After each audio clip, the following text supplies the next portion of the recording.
All right, y'all. So today, kind of wanted to do a very quick review slash first impressions of Tron Ares. This is a film that I have personally been looking forward for a while now. We've been hearing news about this movie. It's finally come out, and I just wanted to give you my quick impressions of the movie. Right now, kind of off the script, right? Kind of thoughts on Tron Ares. Now, I might do a second video, but we'll wait and see on that. That being said, my thoughts on this movie. I think personally, it's not as bad as some people have been saying it is online. I've been hearing a lot of discourse that this movie is not good. It's really crappy.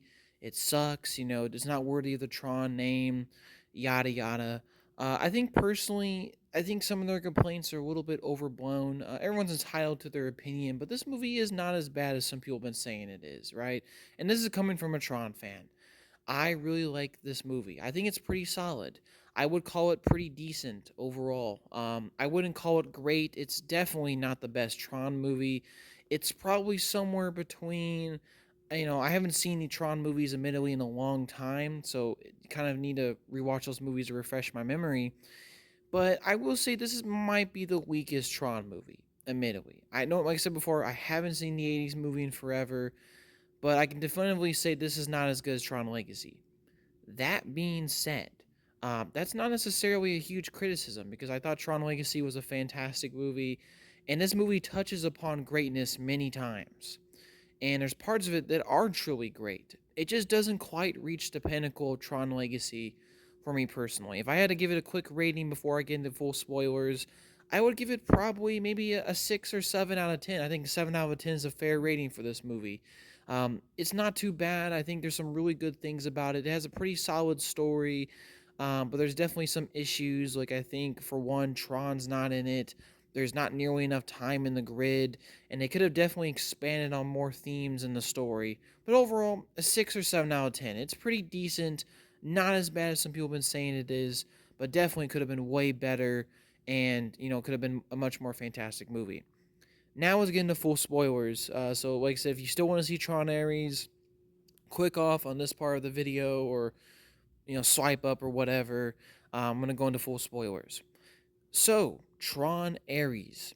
Let's get into the pros and the cons that I had for this movie. Like I said before, I think this movie is pretty decent, but there are some pretty big problems. So let's get into the pros. For one, the soundtrack. Now, Tron is a pretty huge standard when it comes to soundtracks. Daft Punk did Legacy soundtrack, and that was groundbreaking and revolutionary, right? I mean, the soundtrack for the movie is fantastic, and even 15 years later, it holds up. It's generally great. I was re-listening to some of Legacy soundtrack the other day, and like I said before, it strikes me how amazing and high quality it is. And I feel like Tron Ares absolutely killed it with the soundtrack. The soundtrack of this movie is fantastic. I'm probably going to revisit some of the tracks from the soundtrack. It's generally great music, right? They did a fantastic job. Also, the visuals. I wouldn't expect a Tron movie to look bad or anything, right? So, Tron Ares has fantastic visuals. I think, kind of interestingly, I think it has more visuals, even though it's not most of it set in the grid. All the grid stuff looks fantastic. Visuals look great. I really can't tell you if there was any bad effects off the top of my head because they all looked generally fantastic. The designs of the new program, the new grid, so to speak, Dillinger's grid that we see in the movie. I love the return of the red aesthetic because it's something we haven't seen in Tron media in forever. Like I said, it's mainly been dominated by the blue and the orange and the yellow stuff we've been seeing from Legacy, which is one of my old criticisms of that movie. We didn't get to see other colors like red and other things. It's fantastic to see red being used here, and all the new stuff looks great. There's some kind of like weird like water kind of vehicle that they use in the grid. That looks pretty great. The jets look good. The recognizer that they use at the end of the movie, really great looking. And all the other weaponry, like the little staffs, I can't remember if Legacy had those, but it was really good. And even the new disc, so to speak, I guess it's like Dillinger's disc, looks okay. Even though I still prefer the original disc from Legacy, I think it works really well. And how everything too, like the contrast between the grid coming to the real world, was fantastic to see. Like honestly, it was a really great visual treat. It was really good. Now, in general, my thoughts on the story. The story was generally good. It revolves around themes of this program called Ares, which is played by Jared Leto, kind of wanting to become a real person. He wants to get this thing called the Code of Permanence, the Permanence Code, right? All these characters are trying to crack it, and basically he kind of revolts against his master, which is in this movie the villain is Julian Dillinger, who's kind of this ruthless businessman. He's like this, basically the son of the, I guess, wife or the daughter of the original villain of Tron, like Dillinger, right? If y'all remember him. And in this universe, Dillinger and Incom are like two separate companies. They're kind of in this rival tech war, seeing which one to basically crack this permanent code and bring real life programs, computerized things into the real world and be permanent. Um, Dillinger wants to obviously use this, wants to basically use this for his advantage and get ahead of the competition, and basically sending and crafting programs like Ares to kind of accomplish his mission. And he's kind of, like I said, kind of a standard villain. I mean, kind of a egotistical tech bro. I think the actor who did him was fine. It was a bit of a shame we never got to see the other Dillinger son, which was the one played by Cillian Murphy. We saw, I think that was the actor's name, way back in Legacy, but I figured he was never going to come back for this movie. He's pretty good in the movie. I thought he was fine for what he is. I think he was a pretty stereotypical villain, but I did like some of the consequences that happened to him and kind of like the slight commentary on AI and stuff that the movie touches upon. Now, obviously, the movie touches upon themes of humanity, what it means to be alive, what it means to live, what it means to experience life. And I think those themes are really interesting. And I really love the scene in particular when Ari talks to, I guess, kind of like a snapshot of Kevin Flynn and kind of a backup of the old Incom grid, which is, like I said, a huge reference to the 1980s movie. A generally stunning part of the movie. They knocked out the visuals, like they seriously did. Like, if you love that old Tron movie, you're going to get a kick out of the visuals in that part. It's generally stunning stuff. Um, and I did like I said before, the story of Ares, him becoming human, and them touching about themes of humanity, what it means to live. I thought that was all pretty interesting stuff. Not bad. Um, in terms of like the slight commentary on AI, like I said, there's this other character called Athena who works with Ares initially, but then Ares kind of rebels. He wants to become living thing and be alive, so to speak. Athena is more like she's controlled by the directives, believing that programs only listen to their directives and what they're told to do. And I thought it was like before her motivations backfire obviously on Dillinger. She kills her mom, which is a pretty haunting scene. Like I said before, a slight commentary on AI and the dangers of AI and stuff. I wish they would have gone further with it and said more about it, but I thought it was pretty cool and interesting. I think there was also a great scene with her talking to Ares and before she like dies because the grid gets basically shut down, so to speak, I guess, or wiped. And she asks him like, "What's his directive?" And he's like, "I don't know." That was a pretty interesting scene. I know that people are going to say to me later, like, "Oh, it's cringy," it's a line. Honestly, I like that scene. I think it was pretty good. It was pretty powerful. Um, my only thing is, I wish, like I said before, they could have said more about living. It could have said more about life. Could have said more about commentary on AI. They touches upon all these very interesting themes and gets close to really saying something truthful about it, but not quite. Not quite there. But like I said, pretty cool stuff that it's there. All the actors too do a decent job. People can complain that like, oh, the story really should have been about Sam Flynn and Cora, which I ultimately think that should have been the case. Personally, I think having all these new characters here feels weird, and they don't really, like I said before, they don't really address the events of Legacy that much. They do strangely mention Sam Flynn a few times that he stepped down from Incom, and they have a massive tease at the end of the movie, basically saying that Ares is gonna find Sam Flynn, excuse me, and Cora, and they're basically setting up a Tron Legacy sequel, like a sequel that, let's be honest with you, we all wanted to see in the first place, and that's okay, I guess. I mean, it's a whatever kind of story, but I don't know. Like I said before, I would have liked just them seeing in this movie. But hey, I guess you can't win your battles, right? Sometimes. But yeah, the actors all do a good job. The Eve character, I know a lot of people didn't like her when I saw some reviews. I thought she was fine in the movie. I did like the whole element of her and her sister passing away, which I'm not sure why they were building up as some kind of big reveal that she died. I mean, it was kind of obvious from the beginning, like she died. They just didn't say it. That being said, I thought the story of having someone lost to him and basically her whole motivation of doing this, getting the permanence code, I guess is in a way to complete her work and maybe possibly bring her back to life. It's not, it's very implied on that one, but in a way, like I said, to complete someone else's work and to preserve life and save others. And having a character like this in the story about, what it means to be alive, what it means to live, what it means to just be alive as a person with all the goods and bads and all this stuff, I think was the right choice. I know that, like I said before, some people don't like her character, but having a character like this in a story like this makes a lot of sense. The actress who played her, she was fine. I didn't think she was that amazing personally, but she was fine. She did the job. It was kind of whatever. There was a comedic sidekick to her character, but I wouldn't really call him a comedic sidekick. He's barely in the movie that much.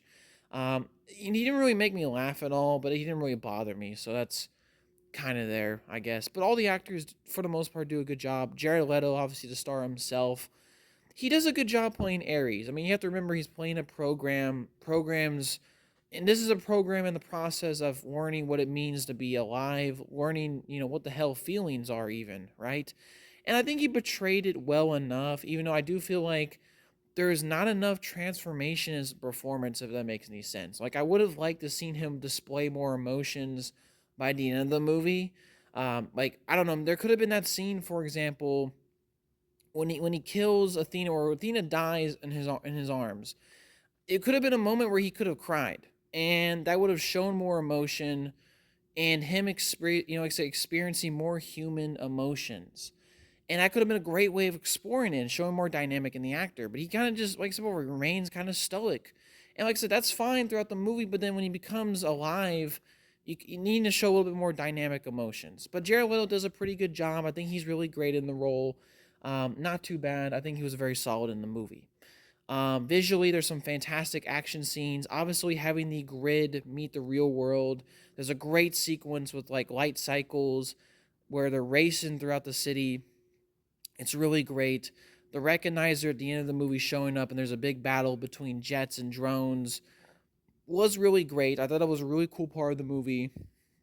Even though personally, I do feel like the recognizer gets taken out way too easy. I don't know about y'all, but like a jet like kind of flies into it and it cripples the recognizer. That was a bit lame. I would have liked to say before the recognizer being stronger. I mean, these are things from a digital grid. I just would have expected like a bit more of a fight. Like maybe, I don't know, like after a huge barrage, the recognizer finally gets taken down. Instead of just a jet crashing into it. But regardless, little nitpicks right there. The battle scenes and the action scenes were really good. So yeah, for the most part, a lot of really good stuff and positive stuff. All the grid scenes are still pretty good in the movie. I like the scene in particular where Ares kind of sneaks in with his group into, like, I guess the Incom grid, the Incom servers to, um, I guess, figure out what they were doing and stuff. Pretty good scene. I like the little action sequence between the programs. It was pretty good. We didn't get enough of it. Now let's talk about some of the cons I have real quick about this movie. I've already mentioned a few, but I'll just kind of go into some of the big ones. One of the big ones I was quite shocked about. For a movie called Tron, there's barely any scenes in the grid. I'm sorry, man. There was really no scenes. There's like one major scene. There's a few major scenes that happen in the first act of the movie where Ares is doing something or talking to Dillinger in the grid, and that's it. And then we get a big sequence where Eve's character jumps into the grid, and Ares is there. He rebels against the directive, and there's a big, really cool action sequence. And then they just leave and they go back into the real world, and then that's it, basically. And of course, you got that whole sequence also where Ares is in that old Incom version of the server, where he meets that snapshot of Kevin Flynn, and that was all really cool stuff. But the problem is there's just not nearly enough stuff in the grid. And I get it to a certain degree. This movie was always going to be the grid meets the real world. It was going to have to deal with elements of that. But at least, I don't know, they could have maybe found a way in the plot to expand it and have more scenes in the grid. And it's strange because, like I said before, the other Tron movies, if I remember correctly, 90% of those movies are set in the grid. So we got tons of look at the grid. We get to see this world from the inside out. I would have liked more scenes of exploring this version of the grid, I guess more particularly Dillinger's grid in Tron Ares. I was quite shocked how few scenes there was in the grid. That's a huge complaint I have about this movie. There needed to be more scenes of the grid, characters doing things. I mean, you had an opportunity with Eve, maybe exploring more of Dillinger's grid. It would have been really cool. And like I said before, there's just not nearly enough scenes. I was quite shocked. So that's a bit of a huge complaint there. Um, in terms of other complaints, this is kind of an obvious one.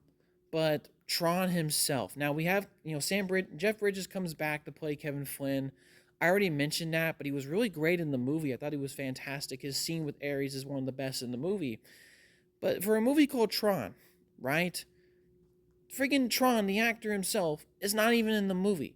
And I was really hoping that maybe there was like some surprise cameo that would pop out and, he would just show up, like maybe in that like version of the old Incom grid, right?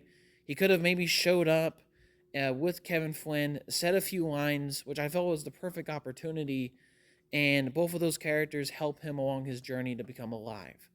That could have been really cool. That would have solved all the problems. I feel like I said before, this is a little bit of a given, but if you're going to make a Tron movie, you got to have the actor who plays Tron.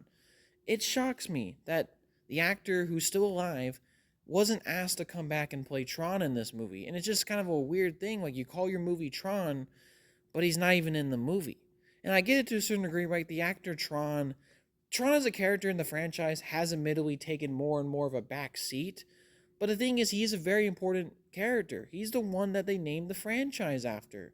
So you kind of have to have him in the movie. I mean, in Legacy, he still had a pretty big role in Legacy. So I'm not sure why they couldn't just bring him back. I mean, they got Jeff Bridges, Kevin Flynn to come back.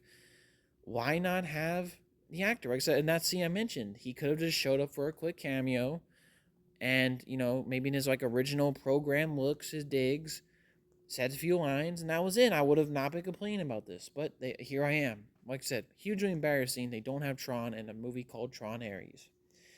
In general, like I said, more grid scenes. I would have liked more of exploration of themes in the story. And to be honest with you, why I think the Eve storyline was, interesting, I guess. It could have, like I said, all the themes, all the story bits in this movie could have been explored a lot more thoroughly. And I think you could have cut out some characters. Like I said, the comedic sidekick guy, he really didn't do anything. He could have just been cut out the movie. I'm not really quite sure why he was here, excuse me. And like I said, more exploration of the themes. They're setting up a Legacy sequel that, let's just be honest here, we really should have gotten in the first place. And they also have a weird tease where Dillinger goes back into his own broken grid, and there's like an identity disc, and I guess it's teasing that basically, what's the villain from the first Tron? Shark or whatever, I can't remember his name. He might be returning in some weird way, which I don't know. That's a weird tease for a sequel, man. Like I said before, I don't know. I do want this movie to do well. I do want to see a continuation of this movie, but admittedly, the premise itself from the beginning, I think there really should have just been a Tron Legacy sequel to begin with. The movie we got is not that bad, but I think it could have been better. More scenes of the grid, more exploration of themes in general, and just more to say about the message of the movie. Because I think that the message of the movie doesn't get clearly thrown across as well as it could have been. And yeah, overall, like I said before, not a bad movie, but definitely the weakest of the Tron movies.